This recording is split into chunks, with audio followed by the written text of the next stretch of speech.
That video again that really it just reminds me of the journey that you guys are all going through. I think I'm maybe a little bit further down the road. I've accepted things a little bit more, whether it's due to other health conditions that I've got, that I was already, I had heart surgery a few years ago. And that made me very much, I live my life for today. Tomorrow's, the next step down the road. That video, I'm really, really pleased to say, has had over 10 million views. Wow. Since it was first put out. That's fantastic. It also resulted in Michael and I ending up on this morning. That's what I've seen. It's weird, I get the odd sort of patient go, I know you from somewhere. It's like, yeah. And now I've gone all embarrassed. There was also a massive response, media-wise, as far as Australia, New Zealand. I actually got contacted by somebody in Australia wanting to do a radio interview a few days later. I'm sorry to say I chickened out. It was very much, all of a sudden, there was people coming at me from all angles wanting to talk or do an interview. But overall, the response has been really, really positive. If you look at the comments on the video, there are some that are absolutely hideous. And they're not even worth bothering with. People that put things like that on a video, in my mind, they just weren't even worth considering. I was warned about that before I did the video, luckily. But the number of people that either, to those comments, have jumped onto that person and gone, that's not right, you shouldn't say that, or just basic love and human kindness. And I think we lose that because we don't do that to each other on a daily basis. We don't give each other an attaboy as much as we should do. And I think that's one of the things that's really helped me. It's really bolstered my self-esteem, but I hope it does the same when other people read it as well. I don't think we're the pariahs that we end up feeling like we are. I had two main aims of doing that video. One was very altruistic, that I wanted people not to feel so alone. And I just thought if one person sees it and feels less alone, that's great. Little did I realise that one person would end up being me. I don't feel so alone because of doing that video. Sorry. There was also a really selfish aspect to it, and that was, so I had something that I could turn around to people that had been mean to me and go, look, I'm not crazy. This is a real condition, and look, they've done a video about it, it's that real. My history, really, just a brief medical history, was probably very similar to a lot of yours. Noticed the smell as quite a young child, but because I've got a kidney issue, they thought it was UTIs. It could well have been, I'm not sure. Lots of antibiotics as a child, partly because of the heart problem. Every time I went to the dentist, loaded with antibiotics before they did any treatment. Whether that masked symptoms more or made them worse, the more we're looking at antibiotics now, I'm not quite sure. But as I hit puberty, that was when things really started to sort of snowball. It was, regular comments at school. And then it followed, it kind of petered off during university. I don't know whether that's because I was happier in myself, I was being the more authentic version of me. But then when I hit being at work, whether it's working in a hospital environment and we're expected to be super clean, and the slightest hint of a co-worker smelling was seen as very unpleasant. I've got no sense of smell, literally no sense of smell whatsoever. So I don't know when I'm smelling, and I know a lot of people have said that you don't smell yourselves. Michael doesn't smell me very much, and neither do my parents. So a lot of what I perceived as being bullying at the time was because it felt like, well, my family is saying that I don't smell, but these people at work are saying that I do. It felt very much like I was being victimised. Little did I realise, in a way, I was kind of bullying myself by thinking that way. So I try now to flip things on their head. I try and see things from that other person's point of view. And it feels a little less like people are on the attack. I actually moved on to working nights to get away from the persistent comments. There were other aspects to that, but that was an added bonus. That was great for me, it was great for the people that I worked with. They were actually happy to see me rather than thinking, oh, is she going to be having a bad day today? Am I going to need to say something? So I can really, really see how they were having a rough time as much as I was. And ultimately, at the end of the day, I am ultimately really, really grateful for the people that actually had the guts to stand up and say to me, Kelly, there's a problem. Because if it wasn't for them, I would have never have gone to my GP. I'd have never have pushed so hard to get a diagnosis. As all of you have gone through, my diagnosis journey was torturous. I went through a lot of papers and things online. My GP must have thought I was bonkers when I turned up on the day. There you go, read that. I was the same, Kelly, don't do that. Kind of slammed it on the desk and he was like, oh heck, what have we got here? And I explained it all to him, how I'd felt. To be honest, my very, very first awareness of TMAU, or fish order syndrome as it was more termed then, was actually on a Billy Connolly sketch. And that was decades ago, when I was, so it must have been when it was first coming into even the medical awareness. Comedians knew about it, which isn't necessarily a good thing, but he was very, as much as he spoke about it, he was very sort of, I feel really sorry for that person having that. I wish I could find the clip, because it's, the way he dealt with it was so un-Billy Connolly-esque, to be honest. But the GP wasn't a massive help. He read all the stuff, went back to him, and he just basically turned around and said, well, I don't really know what test to send you for, so we won't send you for anything. I was like, oh, okay.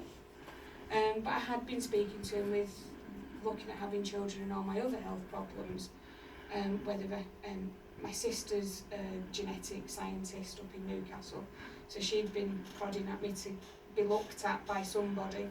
So I went to the MRI and their genetics centre there. The guy I spoke to was really great, and he was like, right, I need to go away and speak to somebody, but I'll get back to you and see what tests we need to do. So we did the urine test, and I think I'm probably the only person in the room that actually did a fist pump when I got my letter through the post, and it was like, yes, I know what it is now. We know what it is. Attitude as well. I know what it is now. When I found out there was no cure or real treatment, it really decimated me. Yeah, I can really understand that. I just saw it as, and again, maybe it's an aspect of how I was brought up with the heart condition. It was always try again. And when it comes to looking at the different meds that are on offer and that sort of thing, I'll try anything. The one thing I haven't tried is the antibiotics, but that's only because I work in a hospital. And there's so many other things that you can pick up working in a hospital that when you're on antibiotics, that to me, with my heart condition, it's just not worth the risk.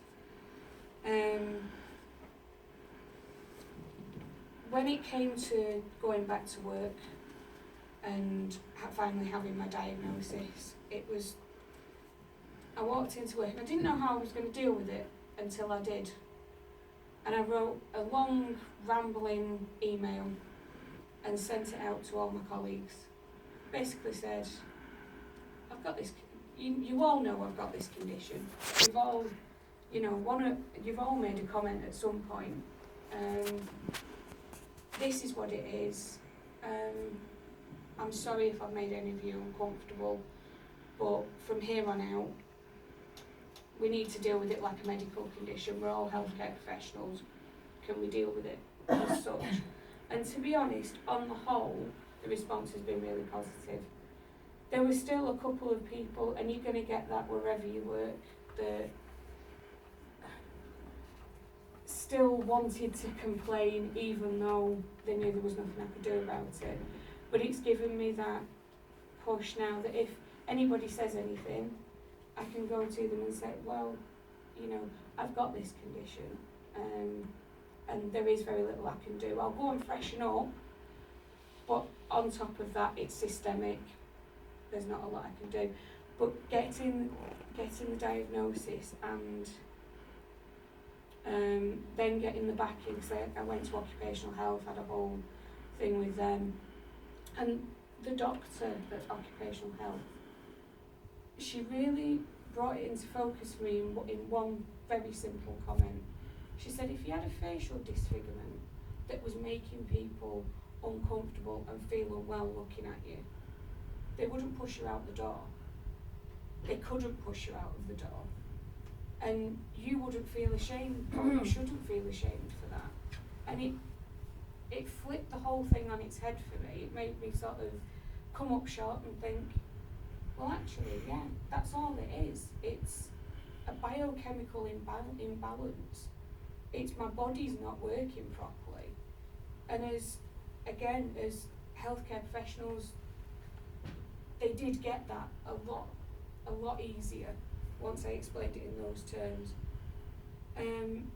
One thing I've found really, really helpful, and I know it's something that's really difficult because body smell is a taboo subject to a certain extent, is talking about it.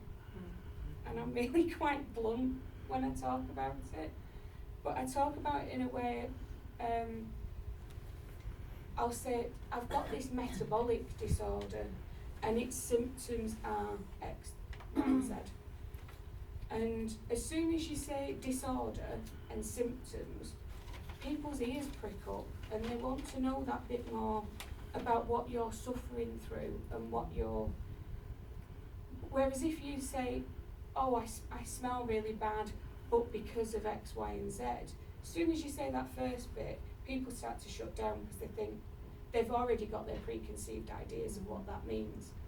And it's just about, when you're having that conversation, it's just about flipping things on their head and giving people the information that's actually important to you first. And that's the fact that you're ill. You know, and at the end of the day, nobody's going to take that away. It's not going to disappear overnight. But what we can change is people's perceptions and people's feelings towards us as to what we're going through. I had a patient the one day turn around to me and go, oh, they must be cooking cheese and onion pie in the canteen. This is at 2 o'clock in the morning, so I'm thinking, don't think so. Probably me. Don't know why I sniff, because I've got no sense of smell. But I just sort of said to her, I said, it could be me. I said, I've got a bit of a problem. I said, but I've been rushing around like an idiot as well. And she went, okay, dear. And then we just carried on chatting as if nothing had been said. And it was, before I had my diagnosis, that would have been a really awkward silence. It would have just been, oh, I feel like I just want to disappear through the floor. But we can all do it. We can all take those little steps and trust people that little bit more, even if it's your closest friend.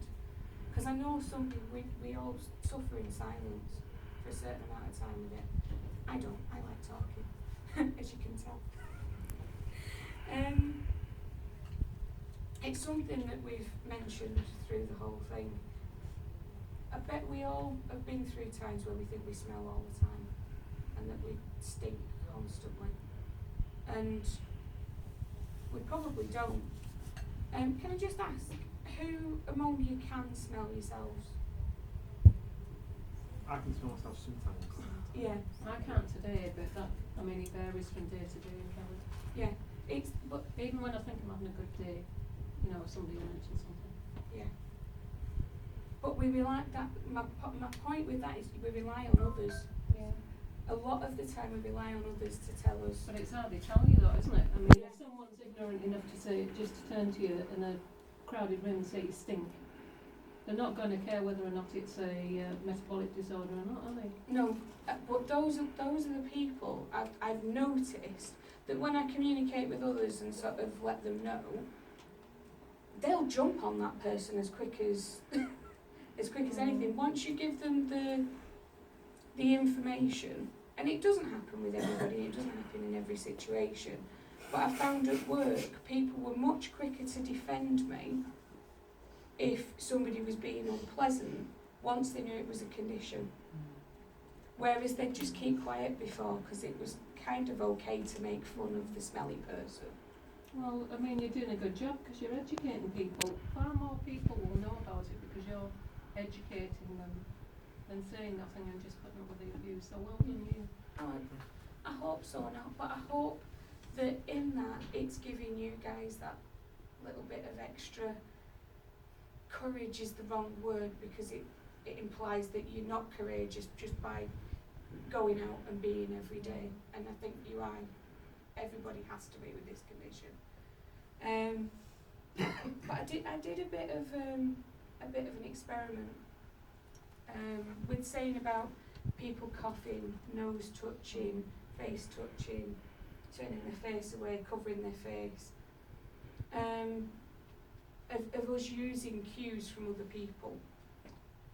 And I sat in a cafe and I was watching all the people inside the cafe and I suddenly thought, oh, I must really smell today because everybody's doing that. And I thought, hang on, I'm going to test this theory. And I turned and sat and watched out the window. And there was quite a lot of foot traffic. It was in the middle of Manchester. And I probably found about as many people doing the exact same thing on the opposite side of plate glass. And I'm thinking, well, maybe it isn't me. Now, some days it's going to be. It's, that's the nature of the beast. But it made me realise that you can't always, the things that you would normally pick up on. There was another instance where one of my colleagues kept saying, oh, it's horrible smell in here. I'm thinking, is she having a dig? And in the end, I just said to her, I said, are you trying to tell me that there's a problem today? And she's like, oh no, she said we had somebody on the corridor that had a really nasty foot ulcer. And it was that was smelling. So you can't, all these preconceived ideas that we build up, we can't always trust them. So it's sometimes just worth asking the question. But the other thing is you can't stop people reacting. It's not a pleasant smell. People are sometimes going to go and move away. But as long as they're not mean about it and go, then, but even if they do, that's on them. It's not our fault. It's not our problem as such. I think we've talked about it today, meeting other people with the same condition. It can go one of two ways. We can either really build each other up, or we can bring each other into a downward spiral. And I'm hoping if we can get together, the people that aren't so comfortable with the condition, can maybe draw them out a little bit, make them feel a bit better. Yeah, I found that since talking to people with this condition, and I've only just started talking to people with this condition, it's helped. Because we all understand each other. We all know exactly where we're coming from. Yeah. You can't say that about going to see a psychologist or a counsellor, because they've no idea.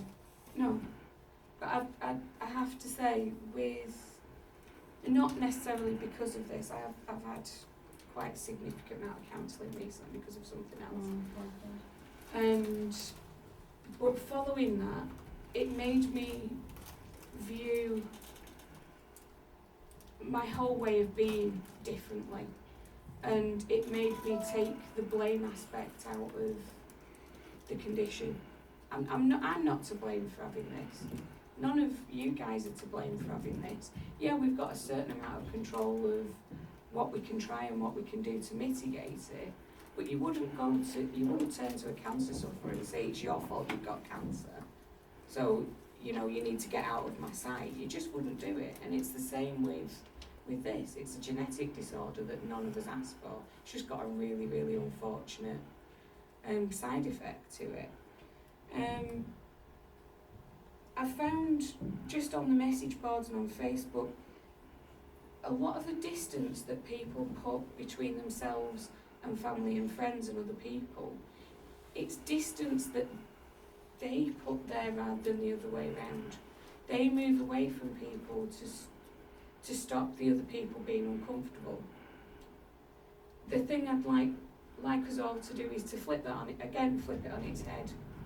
If that person doesn't want to be around you, if that person doesn't value you enough to ignore the smell, then they'll move away, and that's their decision. It's sad, but it's their decision. But you've then not pushed them away. They've walked away. And I think that was something I found really difficult, because I'm a people pleaser. I want everybody to like me. And it took me a long time to figure out that not everybody's going to, and then some people will find any excuse not to like you if they've just decided that they don't like you. And this, if they choose this as it being their issue, then that's fine. That's their decision. But it's better to have a small circle of really good friends that, like my two buds on the video, they've both kept me sane through some pretty dark and twisted times. And I wouldn't be without either of them. Unfortunately, they both moved to other jobs, but not because of me. Other than me sort of like, come on, go for it. They've moved on up the career ladder. But I've now got another girl that I work with on nights that I'm developing quite a close bond with, so it doesn't have to stop that. Have you had a conversation with her about the condition? Yeah, she was already somebody that I was already quite, I wouldn't say close with, but we were already having conversations about things.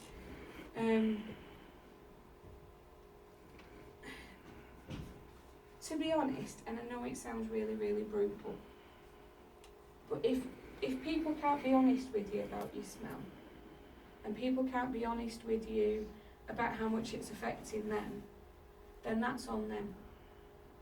If people want to stay around you but then bitch about you behind your back, excuse my French, then that's on them. They've made that decision to stay in that environment. And them then going behind your back to talk to somebody else, that shows the sort of person they are, not the sort of person you are.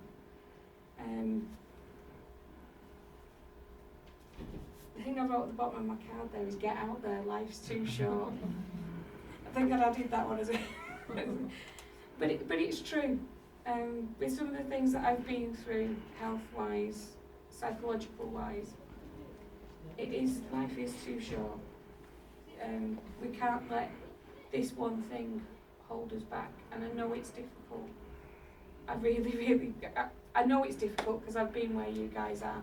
It's really easy for somebody that hasn't been through it to say the same thing to you, but I've been exactly where most of you guys have been. In fact, there's probably some of you that are much further down the road than I am, because I still, on occasion, I'll go out and I'll suddenly think, feeling a bit warm, probably smell, think I'm going to go home. But I don't see that as a failure. That's just, for my comfort, I've turned around and gone home.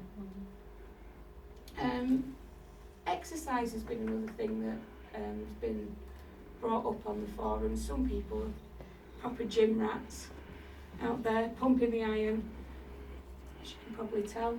I'm not one of those people, but I do exercise, and I know getting out there and exercising puts a lot of people off. I'm very much I'll go for a walk down the park, go and look at the birds. Birds don't really care if you smell. But the wildlife doesn't really care. But I'll exercise in my garden with a ball and a couple of hand weights. Really quite minimal light exercise can make you psychologically feel a lot better. Oh, so I've found. My mum was a big, I say was, she's still with us, has always been a very big proponent of positive thinking. And if I heard once, I heard it a million times, there are no problems, only solutions. That, I'm just going to have to go for a walk. I've got a numb bum. okie dokie.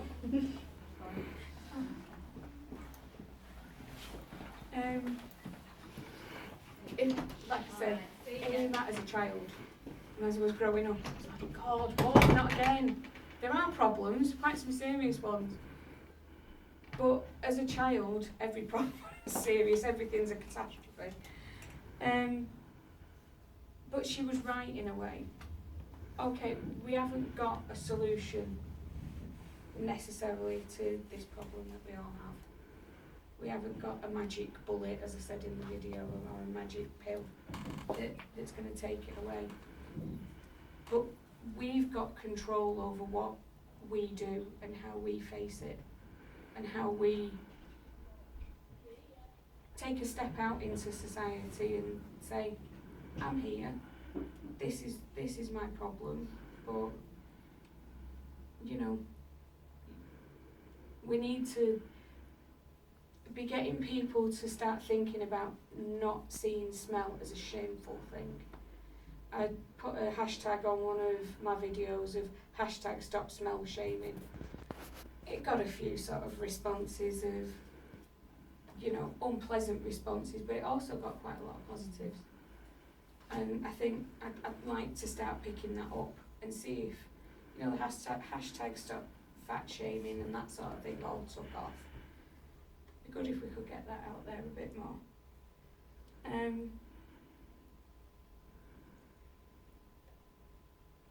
All my previous issues, when I look back, should have made having TMAU walk in the park.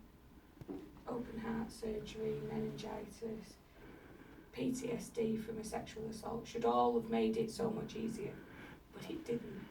And it won't have made it any easier. Any of your life experiences won't have made this any easier for you guys.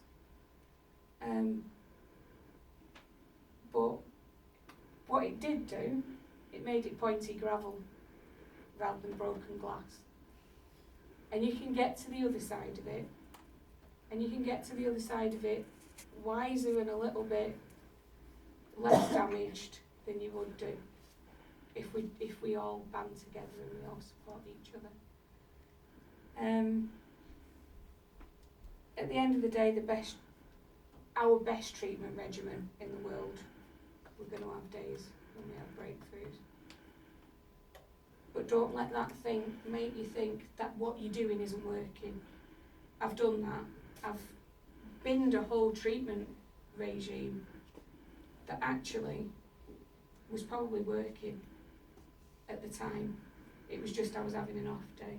But I've learnt that as time's gone on, that you will have times when it just breaks through and there's nothing you've changed, it's just your body. And it's okay not to be perfect. It's okay to give in to those cravings for that lobster salad that you wanted. But like the dietitian said, pick your times.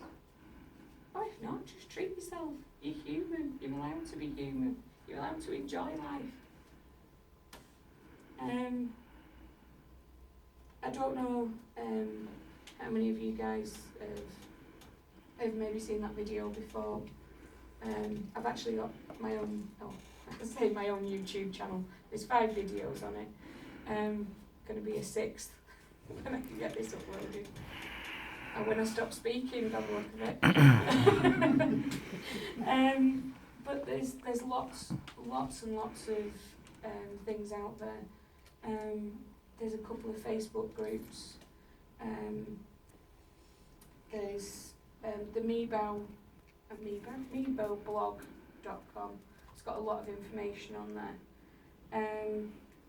They've actually got Mebo Patan stroke TMAU